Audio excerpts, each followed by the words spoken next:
When you wake up next to your gym crush, it should feel like a dream come true. Except, of course, when you don't even remember how you got there.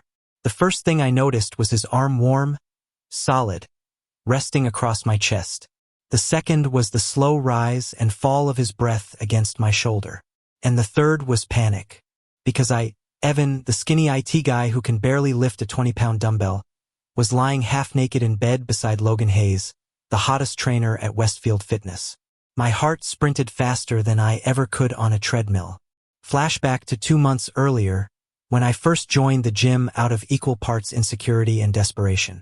Every morning before work, I'd watch Logan through the mirror as he corrected people's forms, his laugh deep and confident. I never dared talk to him for more than 5 words. Hey, machine's free now. He was everything I wasn't: tall, broad shoulders, veins like artwork, the kind of guy who made gravity look optional. I used to imagine what it would be like if I were like him. Strong, sure of myself, someone who didn't stutter when he smiled at me. And then one night, after another session of self-loathing in front of my bathroom mirror, I fell asleep wishing for exactly that, to be stronger than him just once. That's when the dream started. I was in the same gym, but something was off: brighter lights, bigger mirrors, and my body was different. The weak, narrow chest I'd hated was now sculpted and defined. My hands looked like they could crush steel. When I lifted, the weights moved like air. And Logan, he was watching me, eyes wide, impressed. For once, he was the one staring. In the dream, I wasn't invisible. I was magnetic. We sparred during training, laughing, competing. But under it all there was a tension that felt realer than anything I'd ever known. When he reached out to correct my form, his hand lingered. My heartbeat was louder than the music. The way he looked at me, it wasn't admiration. It was want. And then he said, "You've changed, Evan. Finally stopped hiding." That's when everything blurred: laughter, skin, closeness, and then the alarm ripped me out of it. Except it wasn't the alarm that woke me. It was Logan's voice, real, right next to me. "Morning, sleepyhead. You snore when you're nervous." I froze. My throat went dry. The sheets smelled like him, that mix of soap, sweat, and something warm I couldn't name. I turned my head slowly, half expecting the dream to glitch and fade. But there he was, Logan Hayes, shirtless, his hair a mess, smiling like it was the most natural thing in the world. What happened? I managed. He blinked, then laughed. "Relax, we almost did. You fainted last night, remember? After you tried to outlift me." My face went red enough to power a small city. "I what?" He grinned, rolling over to face me. "You were adorable. You grabbed the barbell like you were about to challenge me to a duel. Said something like, 'I'm not weak anymore.' Then your knees gave out. I caught you before you hit the floor." I covered my face with my hands, groaning. "Kill me now." "Nah," he said, his voice softer. "You said something else too." I peeked through my fingers. "What did I say?" He hesitated. "You said you wanted to be strong enough to stand next to me. Not because you wanted muscles, but because you didn't want to feel small anymore." My stomach twisted. That sounded exactly like something I'd whisper in a dream. Except it wasn't. He looked at me then, really looked. "Evan, you don't need to be stronger than me. You just need to stop thinking you're less." Silence settled between us. The kind of silence that wasn't empty, it was full, like the pause between 2 heartbeats. Then he reached out and brushed his thumb over my cheek. Gentle. "You've been showing up every morning for 2 months. That's strong as hell to me." I didn't know whether to laugh or cry, so I did both. Logan chuckled softly, then leaned closer. "Also, for the record, I've been hoping you'd talk to me outside of the gym. Maybe over coffee instead of dumbbells." It felt surreal, like my dream had crawled out of my subconscious and decided to give me one more chance. But this time, for real. I nodded, voice barely above a whisper. "Okay." He smiled. "Good. But next time, if you want to impress me, maybe just don't pass out." That broke me into laughter, the kind that shakes your ribs and clears out all the fear hiding behind it. And just like that, I wasn't dreaming anymore. The next morning, I found myself standing outside the same coffee shop, I'd passed 100 times on my way to the gym. My heart was sprinting again, only this time, I wasn't running away from fear. I was running toward something that terrified me in the best way possible.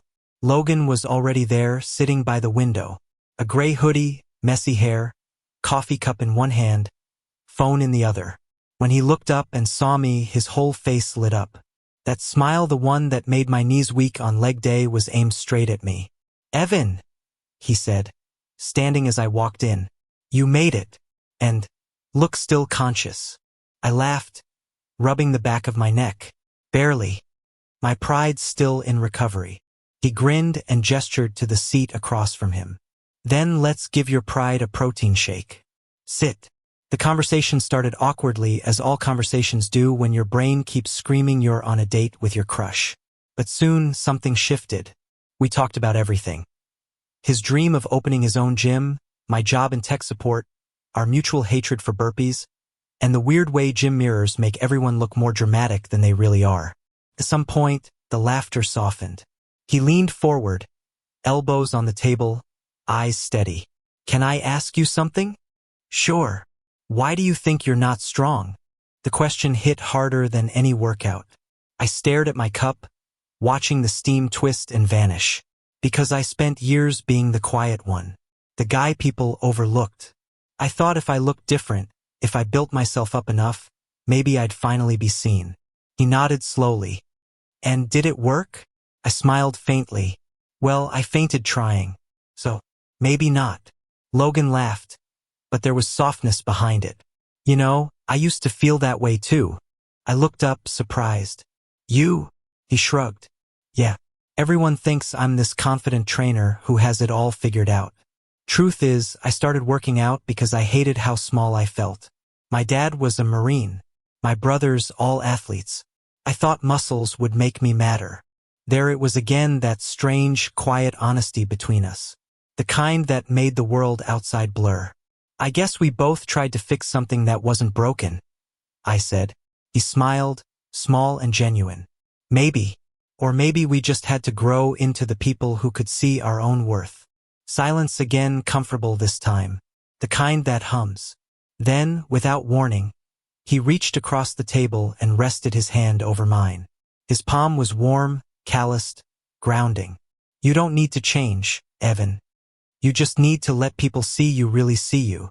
I felt something loosen in my chest, like air rushing into a room that had been sealed too long. "Then, maybe you're the first person who ever did," I said quietly. He squeezed my hand, eyes soft. "Then I'm honored."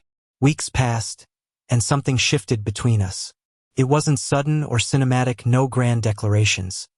No perfect music cue. Just two people showing up morning after morning. We'd train together, laugh, tease, share playlists. Some days we'd push each other past limits. Other days we'd just sit on the mats, sweaty and exhausted, talking about everything and nothing. And yet, the dream, that vivid, strange dream, stayed in the back of my mind. I told him about it one night. We were closing up the gym, the city outside painted in orange dusk. "I dreamed I was stronger than you," I admitted, leaning against a weight rack. "And you looked at me differently. Like you finally saw me." He set the barbell down and walked closer, his expression unreadable. "And now I think maybe I didn't need to be stronger. I just needed to stop hiding." He smiled, stepping closer until I could feel the heat between us. "You figured that out faster than I did." I met his eyes. "So, what now?" He chuckled softly. "Now, I stop pretending I don't want to kiss you every time you say something like that."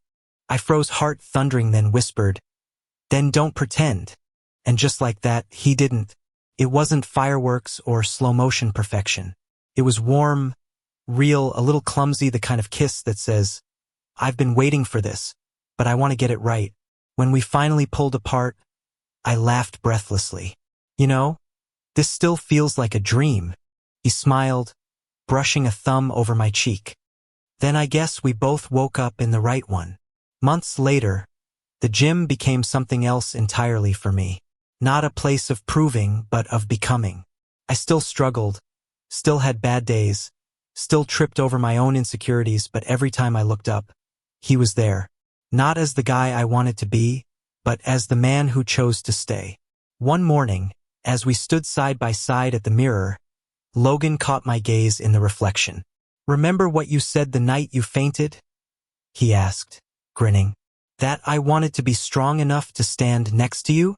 "Yeah," he said, wrapping an arm around my shoulders. "You are."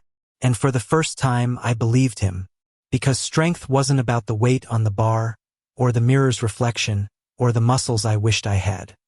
It was about the quiet courage of showing up for the gym, for him, for myself.